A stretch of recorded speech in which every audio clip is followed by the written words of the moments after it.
Hey everyone, thank you for joining me today. Today we are doing an in-depth review of the Estee Edit palette, a gritty and glow. So this one's gritty and this one's glow, I guess. The gritty is an eye palette and this one can be used for eye or cheek. One definite pro is that you get two palettes for only $58, so that's a pretty good deal.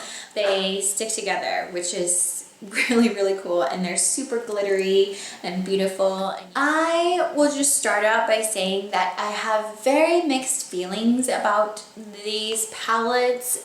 There are some things that I love about it and some things that I dislike and some things that I'm really confused about. So we will talk about all of those things. So one thing that I really dislike about these palettes is that it's not well-rounded. All of these shades are shimmery shades.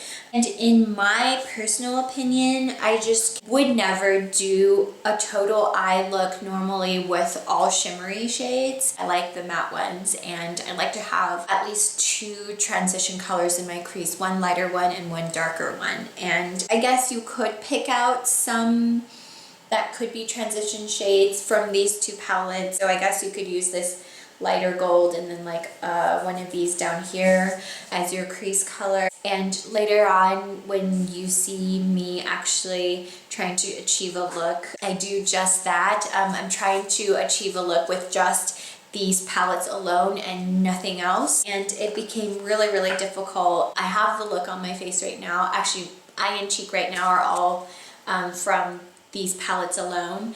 But it was just really incredibly difficult for me to achieve an eye look that I liked without reaching for a different palette for the matte shades that I need. I mean, some of my most favorite palettes, like the Laura Mercier one, for me, like this palette is beautiful, it's gorgeous. I can achieve a million different looks day and night with this because it is just so versatile. It has like everything you need. It's really balanced and well-rounded.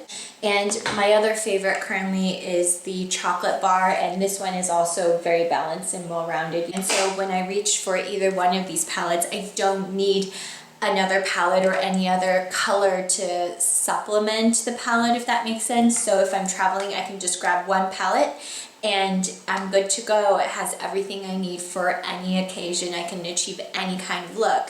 And so when I purchase a palette, maybe I'm just personally picky, but it's gotta have everything inside that palette. I don't wanna reach for something else. And so that is like the major problem that I have with these. It's like, I don't feel like I could achieve a good look with just this. I have to reach for something else. And so to have palettes this big taking up that much space on my vanity and still not have it be well-rounded, I'm just like, thumbs down.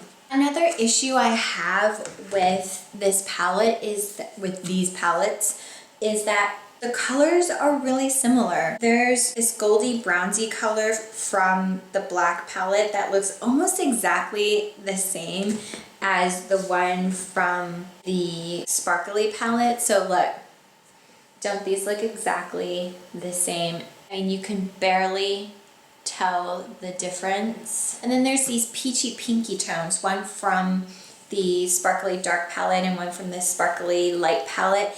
And all three of them look exactly the same. They look very similar. They're just too similar in color. There's not enough of a contrast there. You could use one color over the other and you wouldn't know the difference really. One thing that super confuses me is that when you touch the colors with your finger and then you're like, oh, that's so creamy and so highly pigmented. I love that. And then, you know, you swatch it on your hand and you're like, whoa, look at that color payoff. That's amazing. Look at how deep that blue color is. And you're like, oh, I'm gonna love this. This is so high quality. But it's so weird that once you pick it up on your brush, so you see here, I'm picking up this color on my brush. I actually heavily dug my brush into the pan and I swatch it.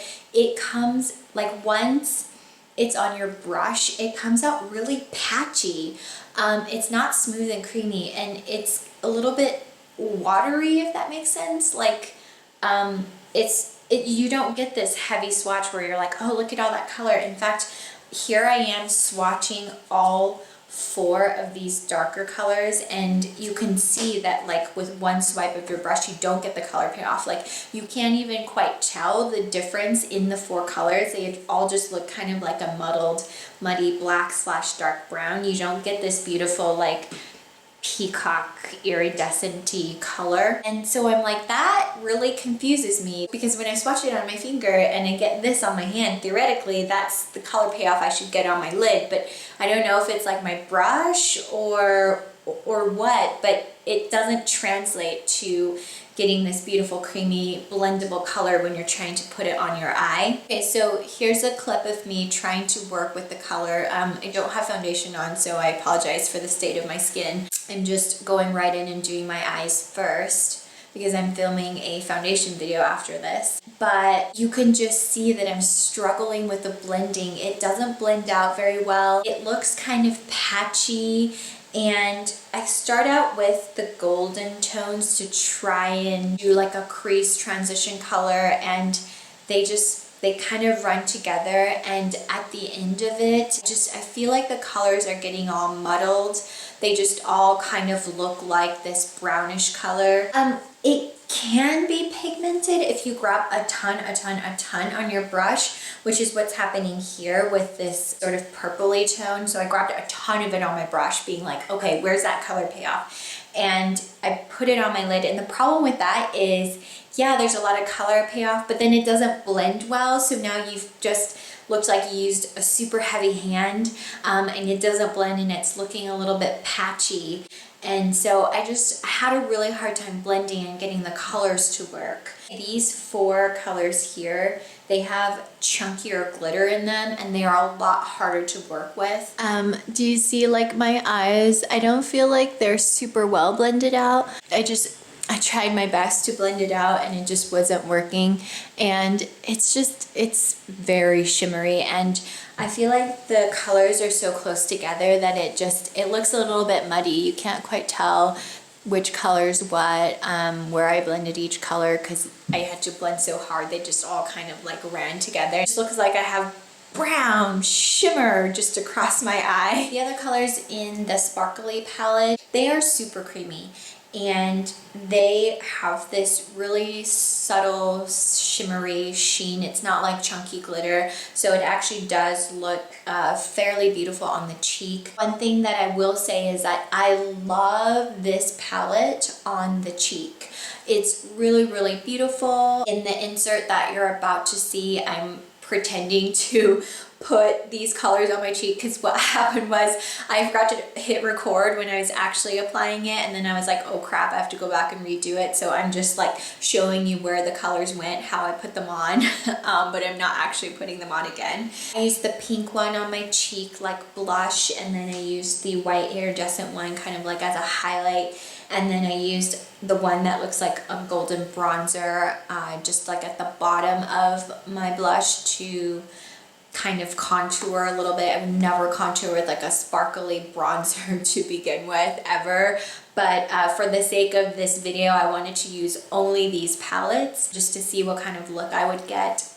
So this is what it looks like in my studio lighting. I have full spectrum lighting, and you can see it's still very shimmery. And then in this clip coming up, I'm taking you outside into the natural lighting so you can see what it looks like in the sun, and it is very glowy. So if you're somebody that loves shimmer, I would say this is a great palette for you. But I think I do prefer this eye and cheek palette over this one, just because the colors in here don't blend super well. It's not super wearable, but I think I would reach for this more often, but not for the eye. I would use it for the face, the cheek, because these are really beautiful highlighters. Any one of these can be used as a highlight. Well, maybe not like the bronzer ones, but I'm just not a fan of like sparkly in my bronzer, so I don't know how much I would actually use this. So I'm actually struggling with these 2 palettes. I don't know if I would reach for them that often. They are really beautiful. It gives you a really beautiful look. So I think some people might be into this. It's just like personally not for me. I like a more like toned down look. Take what you will from this review. And hopefully now that you have some more data points, you can decide for yourself whether or not you think this would be a good palette for your use personally. If you're huge into highlights, I would say this is a really good highlighting palette if anything. For eyeshadow, this one's just not super easy to work with, so I wouldn't reach for this. I wouldn't prefer this over my other two at all. Okay, great. I hope you guys found this video to be informative. Hit like and subscribe before you go, and I will see you guys next time. Thank you for joining me. Bye!